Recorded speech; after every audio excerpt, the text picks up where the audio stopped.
मेरे प्यारे बच्चों, तो कैसे हो आप सब लोग? आई होप कि सब अच्छे हैं और अच्छे से पढ़ाई कर रहे हैं।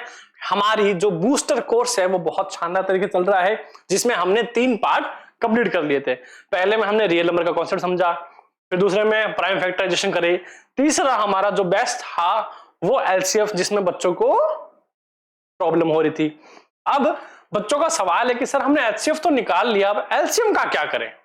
तो बस आज हम उसी लिए आए हैं, बच्चों को एलसीएम सिखाने, और फिर एक्सरसाइज जो है हमारी उसको स्टार्ट करेंगे। क्लियर? तो देखो एलसीएम के लिए हम बात करते हैं कि सर एलसीएम सबसे पहले मैं लिख देता हूं ना आज आपके लिए। हम बात कर रहे हैं बच्चों एलसीएम की, जिसको हम क्या कहते हैं सर, एक नाम है जिसका लीस्ट कॉमन फैक्टर है ना, लीस्ट कॉमन फैक्टर। और इसकी डेफिनेशन क्या लिखेंगे? लिखेंगे कि सर सबसे छोटी संख्या है ना, सबसे छोटी धनात्मक संख्या जो 2 या 2 से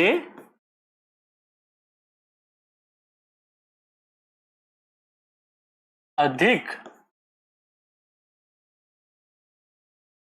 संख्याओं को क्या करते हो? पूरी तरह से विभाजित करती हो, विभाजित करती हो। समझ में आया? वह ऐसी मतलब ऐसी धनात्मक संख्या जो 2 या 2 से अधिक संख्याओं को पूरी तरह से डिवाइड कर देती है। बस वो नंबर क्या होना चाहिए? पॉजिटिव होना चाहिए। हमारा एचसीएफ में क्या था सर? यही था, पर वो संख्या कौन सी थी? अभाज्य संख्या। यहां पर भी कुछ वैसा ही सिस्टम है, बट क्या है? सबसे छोटी धनात्मक संख्या होनी चाहिए वो, है ना। और दूसरा मजे की बात कि हमने देखा था एचसीएफ के अंदर क्या था, जो एचसीएफ निकलेगा हमारा वो संख्या से क्या होगा? छोटा होएगा। यहां पे क्या है? उल्टा है ना, कि दो संख्याओं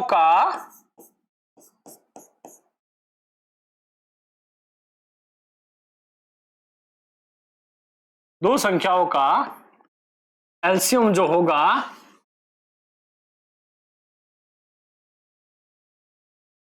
संख्याओं से क्या होगा? संख्याओं से बड़ा होगा।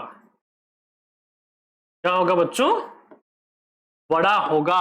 और इसी में मैं आपको एक फॉर्मूला बताऊंगा जो आप एलसीएम और एचसीएफ दोनों पर लगा सकते हैं, है ना। तो ये हमारी क्या थी सर? डेफिनेशन थी। इसका एग्जांपल मैं आपको दे सकता हूं, है ना। और अब बहुत छोटे एग्जांपल की बात करें हम, बोलना ना सिंपल एग्जांपल बताता हूं मैं आपको, है ना। इतना उतार लिया आपने? देखो एग्जांपल की बात करें हम क्या, कि सर मैंने 2 नंबर लिए। कौन कौन से लिए सर? एक मैंने लिया 4 और एक मैंने लिया 6, है ना। इन दोनों का एलसीएम जो होगा वो कितना होगा? 12 होगा। हाँ सिंपल से बता रहा हूं, बहुत आगे करके दिखाऊंगा आपको, है ना। 12 होगा। क्या होगा इनका एलसीएम? 12 होगा। कि सर हमें आप करके दिखाओ तो देखो क्या करा मैंने, 4 के फैक्टर्स निकाले, 2 दूनी 4, 2 एकम 2, फिर निकाले मैंने 6 के फैक्टर्स, 2 तिया 6 और 3 एकम 3, है ना। यहां पे 4 के फैक्टर्स कितने थे सर? 2 गुणा 2 थे। फिर 6 के फैक्टर्स कितने थे सर? 2 गुणा 3 थे। सर हमारे पास कुछ फैक्टर्स है ना, तो इनमें देखो ये सिमिलर है दोनों, तो इनका क्या है? 1 ले लिया। फिर क्या है बचा? 1, इसको भी हमने 1 ले लिया, है ना। फिर क्या बचा? 3, इसको भी हमने 1 ले लिया, है ना। एक तो ये कि देखो सर जो दोनों में कॉमन है उन दोनों में से 1 उठा लो, बाकी जो और एक्स्ट्रा है उनको उठा लो, है ना। तो क्या है? सारे मिला क्या हो जाएंगे सर? 2 दूनी 4, 4 तिये 12। एक तरीका तो ये है, ठीक है। अब देखो दूसरा तरीका क्या कहता है इसी के अंदर, है ना। इसको एक्सटेंड करते हैं कि हमारा क्या आया था सर? 4 के गुणनखंड आए थे सर 2 गुणा 2, और 6 के आए थे 2 गुणा 3, तो ये क्या हो जाएंगे सर 2 की पावर 2 हो जाएंगे, और यहां 2 की पावर 1 और गुणा 3 की पावर 1, है ना।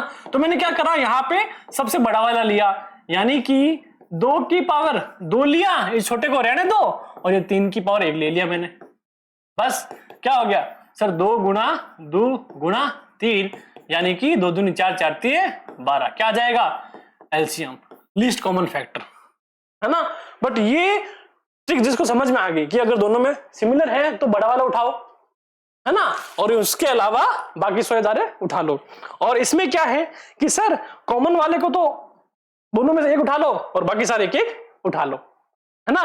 जैसे क्या हुआ, यहां पे 2 कॉमन है, इसमें भी 2 कॉमन है, तो दोनों में से एक ले लो। इसके अलावा फिर से 2 है, उसको भी ले लो, फिर से 3 है, इसको भी ले लो, है ना। तो जब आप इनको मल्टीप्लाई करोगे आपका क्या आ जाएगा, एचसीएफ 12 आ जाएगा।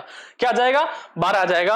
अब इस बात को जो है वो आप नोट कर लो, फिर मैं बताता हूं कि इसका कॉन्सेप्ट क्या है।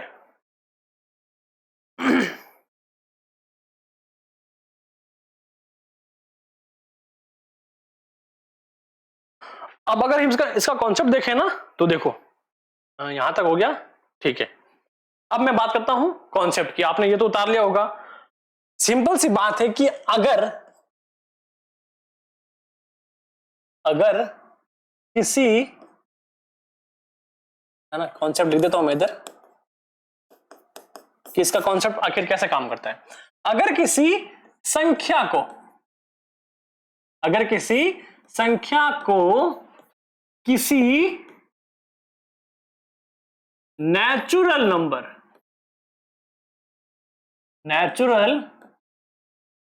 नंबर, या फिर मैं लिखूं इसको हिंदी में प्राकृतिक संख्या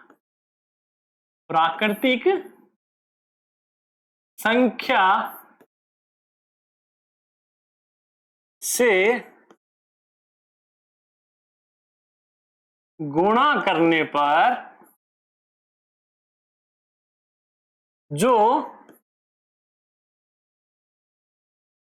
संख्याएं आती हैं, जो संख्याएं आती हैं वह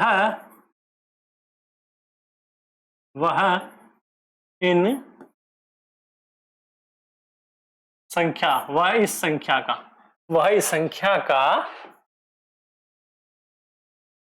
गुणज कहलाती है। सर ये क्या लिख दिया आपने, सर के ऊपर से जा रहा है ना। समझाता हूं अभी, देखो जैसे बोला मैंने, अगर किसी संख्या को, जैसे मैंने संख्या कौन सी ली थी सर, मैंने ली थी यहां पे 4 और 6, है ना। तो मैंने बोला कि वह संख्या 4 है ना। किसी संख्या यानी 4 को किसी नेचुरल नंबर कौन कौन से हैं सर, 1 2 3 4 5 6, है ना, यही तो है। तो देखो 4 एकम 4 आएगा, ये लिख दिया हमने, 4 दूनी 8 आएगा, 4 तिये 12 आएगा, 4 चौके 16 आएगा, 4 पंजे 20 आएगा। ऐसे करके नेचुरल नंबर से गुणा करोगे तो एक गुणज आ जाएगा, है ना। यही जो है बच्चों, यही जो नंबर्स हैं वो इन संख्याओं के क्या कहलाते हैं, गुणज कहलाते हैं। और है ना, फिर 6 की बात करी तो 6 दूनी 12, 6 तिये 18, 6 चौक 24, 6 पंजे 20। ये किसके गुणज होंगे सर, ये 6 के गुणज यानी मल्टीप्लिकेशन हो गए, है ना। और अब इंपॉर्टेंट बात क्या है कि अतः यदि दो संख्याओं के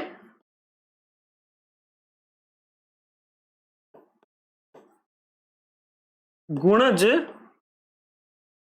समान हो वही उनका एलसीएम है। 6 का 12, 4 का 12, ये क्या निकल गए, सेम निकल गया सर। सर आगे हम क्या और संख्या कर सकते हैं, बिल्कुल कर सकते हैं। देखो 6 और 8 ले लो, है ना, तो 6 के गुणज कितने हो जाएंगे सर, 6 के गुणज देखो, 6 कम 6 हो गया, 6 दूनी 12, 6 तिये 18, 6 चौक 24, 6 पंजे 30, 6 चिंग 36, 6 साते 42। और क्या है सर 8 एकम 8, 8 दूनी 16, 8 तिया 24, 8 तिया 24 हो गया, 8 चौक 36 है ना, फिर 8 पंजे 40 हो गया। हाँ सर, अब यहां पे क्या देखा हमने, जब आप ध्यान से देखोगे बच्चों यहां पे एक चीज कॉमन है, वो क्या है सर 24 है ना। तो हम क्या कह सकते हैं कि 6 व 8 का जो एलसीएम है कितना हो जाएगा बच्चों, वो 24 हो जाएगा। कितना हो जाएगा 24 हो जाएगा। इतना क्लियर हुआ, बस यही है सर, है ना। और दूसरी बात याद रखनी है कि अगर कहीं पे समान गुणज आ जाए, है ना, जैसे सपोज करो कि यहां पे एक नंबर आया और यहां पे एक नंबर आया, दोनों सेम है ना, तो फिर कौन सा लेंगे सर, इन गुणजों में सबसे छोटा वाला, है ना, गुणजों में सबसे छोटा वाला,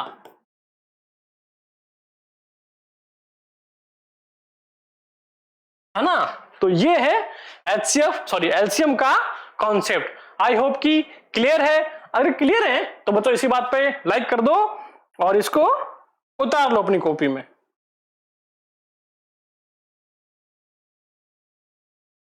है ना।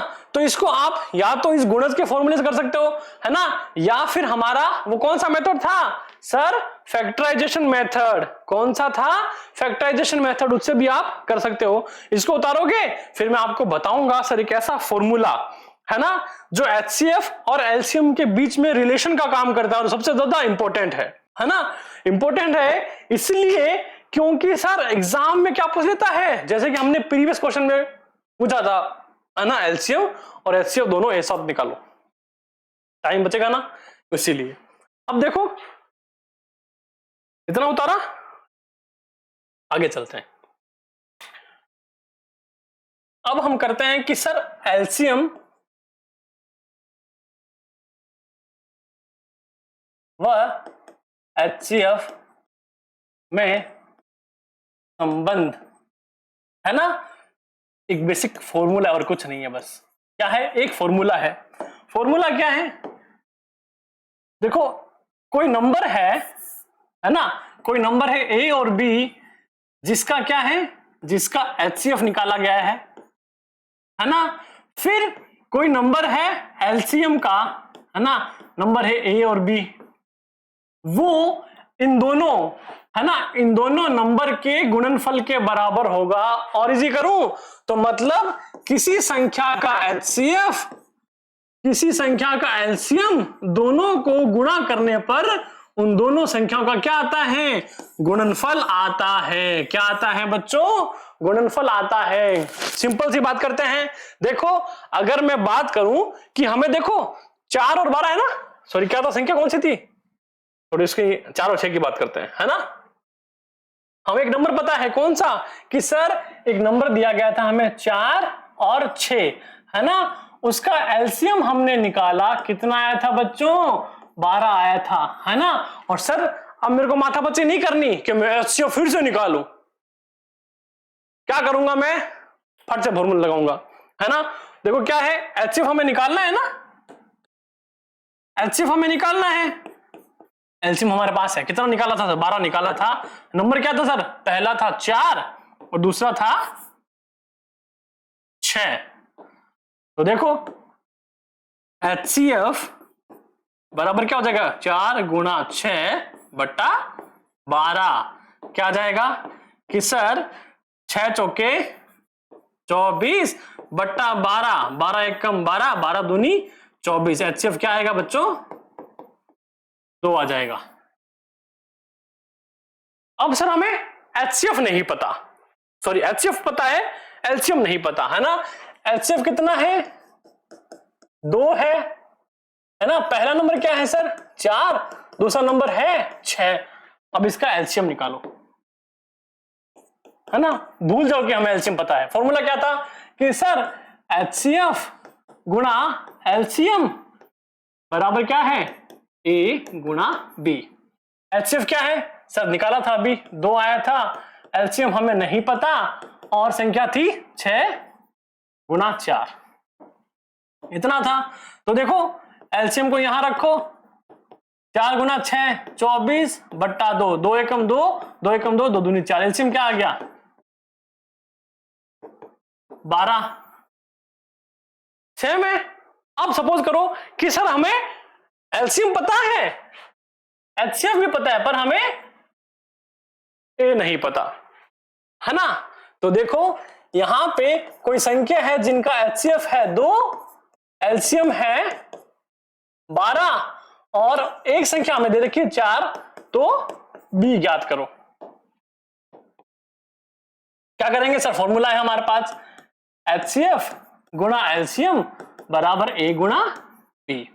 एचसीएफ क्या था 2 है सर, एलसीएम 12, ए हमें 4 दे रखा है पर बी हमें नहीं पता। क्या करेंगे सर, 12 दूनी 24, ये 4 इधर आ जाएगा, बट्टा आ जाएगा बी, 4 एकम 4, 4 छिंग 24, बी की वैल्यू क्या आ गई बट्टा 6 आ गई, आ गई ना 6, बिल्कुल।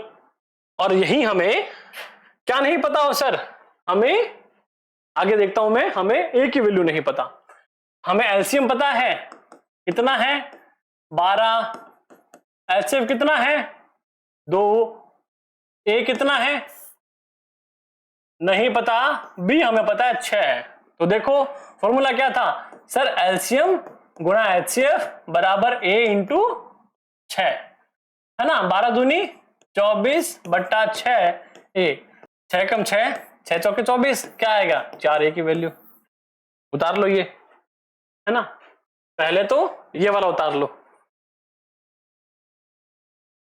इसको उतार लो, फिर इसका उतार लो और फिर इसका उतार लो, है ना। अब मैं क्या करता हूं, आपको कुछ क्वेश्चंस देता हूं जिनकी आप प्रैक्टिस करना, जो कि बोर्ड में आए हुए हैं, है ना। पहला कौन सा है कि पहला सर क्वेश्चन है होमवर्क के लिए कि फाइंड, सीधी सी बात कर देता हूं ना, एलसीएम ऑफ 6, 12, 15, है ना। ये आरबीएससी और सीबीएसई पिछले साल के क्वेश्चन में से है, ठीक है। एक तो ये क्वेश्चन क्या करना है, उतारना है आपको, ठीक है।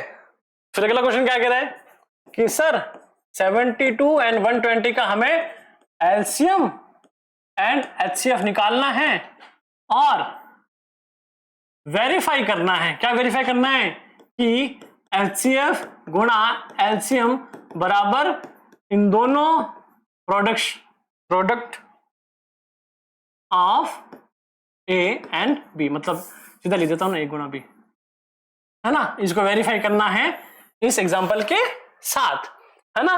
तो बेटा ये 2 क्वेश्चन है आपके लिए जो आपको होमवर्क के लिए दिए गए हैं, प्रैक्टिस करना, इसके आंसर जो है कमेंट में लिखना है। अब जाने से पहले मैं छोटी सी बात बता देता हूं कि एचसीएफ और एलसीएम जो है हम कब निकालना होता है। क्वेश्चन में कैसे पता करें कि हमें एचसीएफ निकालना है या फिर एलसीएम निकालना है।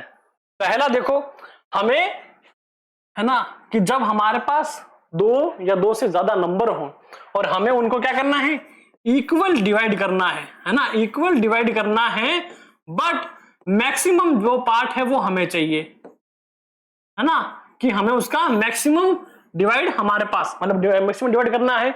और एलसीएम की हमें वही इक्वल पोर्शन चाहिए होता है, बट उसका मिनिमम हमें चाहिए, है ना। जब मिनिमम नंबर चाहिए तब हमें एलसीएम करना है और जब मैक्सिमम नंबर चाहिए तब हमें एचसीएफ करना है। तो आज की इस कॉन्सेप्ट क्लास को मैं यहीं पर क्या करता हूं, एंड करता हूं। होपफुली आपको ये सारे कॉन्सेप्ट समझ में आए होंगे। जैसा कि मैंने हमेशा कहा है कि वीडियो को पूरा देखना और वीडियो को लाइक, कमेंट और शेयर करना आपका हक बनता है। फिर क्या करेंगे, है ना, मैं इस चैप्टर में आपको करवाने वाला था, इस पोर्शन में करवाने वाला था एक्सरसाइज 1.1, बट बच्चों का सवाल एलसीएम, जो कि ऑब्वियसली मैंने समझाया भी नहीं था, मैं भी भूल गया था, है ना। तो मैंने इसको आपको एलसीएम क्लियर करा दिया। अब आपको एलसीएम, एचसीएफ, फैक्टराइजेशन, गुणनखंड, यूक्लिड विभाजन प्रमेय, डिवीजन थिंग सब कुछ क्लियर है।